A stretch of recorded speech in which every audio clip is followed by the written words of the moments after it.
So season 4 of Star Wars Hunters is only a few days away now, and for the first time it feels like we actually have a tiny bit of info heading into the season, albeit there's still not a crazy amount of info. But regardless, I wanted to run you guys through everything we know so far heading into season 4 of Star Wars Hunters. Now, first and foremost, obviously the most important part of any new season is the new hunter that's being added, and we have finally had some official confirmation for the new hunter in season 4. Usually in seasons gone by, albeit season 3 they actually did this a lot earlier, just due to, I think it was a Nintendo Direct, but the seasons prior to that we really didn't know all that much about the hunters coming up. But as you can see in the background, we have had this little teaser for the new hunter Nox that's going to be coming in season 4. Again, there's not that much info in here. We can only really gather a few things just from looking at the teaser, but there's no actual information that's come alongside this. The only things we really know is that she is a female Zabrak hunter. It is unconfirmed as of yet if she is part of the Knight brothers or if she is literally just like a Zabrak warrior. I'm not too sure, but she does have the like Knight brother tattoos and stuff. Usually the regular Zabraks don't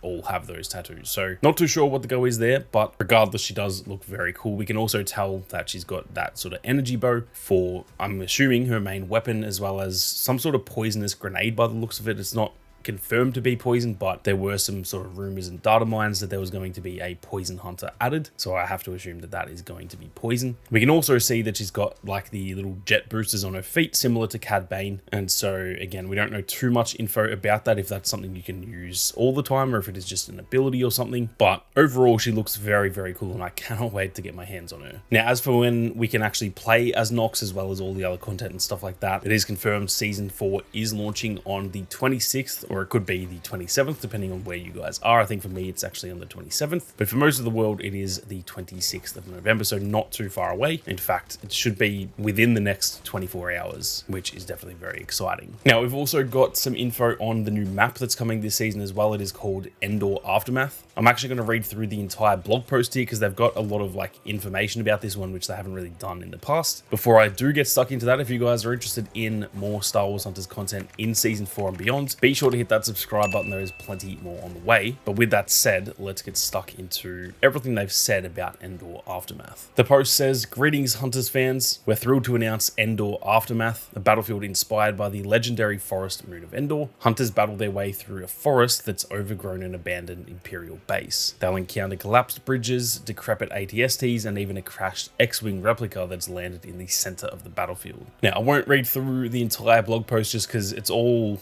kind of a lot of words without saying all that much. It kind of just explains like each little area, and again, there's just a lot of words for not that much actual crucial information. I'll leave the link to this below if you guys want to check it out, but I will just kind of quickly skim through all of the areas that we can expect in this map. There is going to be a Stormtrooper armory. There's also a few ruined ATSTs scattered around the map too. There's a ruined TIE fighter that's kind of like crashed on the ground, and there are some images that come along with some of these as well. There's also some debris from the old shield generator. Obviously, keep in mind, none of this is actually canon because this is not actually Endor. This is just a recreation for the arena. There's also some abandoned speeder bikes. There is a ruined landing pad, and there's also a ruined AT-AT as well, which is going to be pretty cool to see. They seem to love putting AT-ATs in the background and stuff. They did that on the Hoth map, and I think it really does add a lot to the maps. They all feel really, really cool when there's stuff sort of in the distance. Even if you can't get to that area of the map, it's pretty cool to look out and see stuff like AT-ATs on the edge of the map. Now, that's pretty much it for all the actual info we know. Again, with a map, there's not that much information we need to know. At the end of the day, just kind of show some pictures of the map and, you know, quick explanation like they've done there. And outside of that,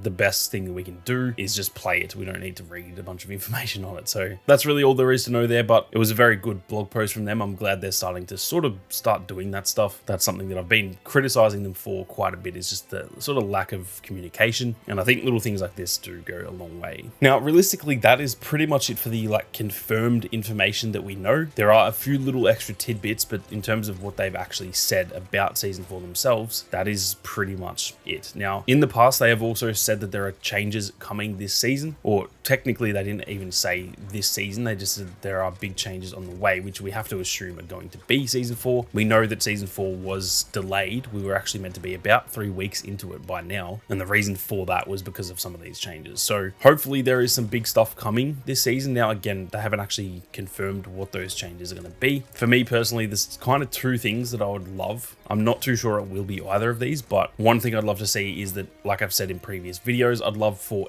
Escort or Huttball, or even both, although that's very unrealistic, to finally arrive in the game permanently. Huttball to me is not as important. I do understand a lot of people's comments on some of my previous videos saying that they don't really care for Huttball that much and that it doesn't feel like a crucial mode, and I do agree with that. I'd love to see it added permanently, but if it stays a limited time mode forever, I won't really care about that. The thing for me is I really want to see Escort added. It is clearly the best mode in this game, and it is kind of getting just more and more frustrating, especially for a lot of the guys who have only been playing since the global launch, that unfortunately you guys haven't been able to experience that, and you guys are missing out, which is not fair on you. That is simply down to the developers not putting it in there, and it felt ready. There's nothing that stood out that they need to fix or anything. And so yeah, I really would love to see Escort added permanently, but again, I'm not too sure that's very realistic. If it's not something like that, I would love to see the loadouts that were actually originally in the game that they for some reason removed. I would love to see those added back into the game. It gave players a bit of customization. You essentially had like a few different slight changes for each of your abilities, and it didn't massively alter them, but it just kind of almost acted like,